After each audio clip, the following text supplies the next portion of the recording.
এই দেখো তুবড়িগুলো নিয়ে আসলাম আজকে।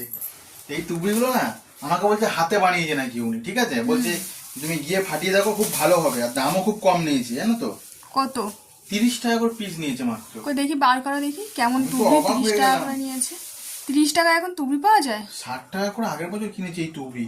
বাপরে। চলো দেখি এটা ফাটিয়ে চেক করে দেখি কিরকম, বললো তো হেভি হবে নাকি। চলো, মানুষকে বোকাও বানাতে পারে, তো হ্যাঁ, একটা চলো টেস্ট দেখি। করে দেখাই ভালো। দেখো তো হয়তো 12 দিন এর মধ্যে হয়তো হতেই পারে। চলো, চলো, যাই আজকে তো দেখে যেহেতু নেবো। কালী পূজার, এখন সেই সোমবার বাকি হ্যাঁ, আছে। তখন আর ফেরতও নেবে না, এখন আগে চেকটা করে নি। চলো তো চলো দেখা যাক একটা টেস্ট করে। চলো চলো দেখা যাক। চলো, মিষ্টিও রেডি।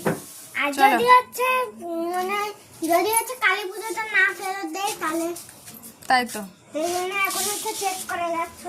তাই দেখো আমাদের বাড়ির লাইটিং, গাছে লাইটিং লাগানো হয়েছে, এদিকে এই গাছে লাইটিং লাগানো হয়েছে, পুরো গাছে লাইটিং লাগিয়ে লাগিয়ে একদম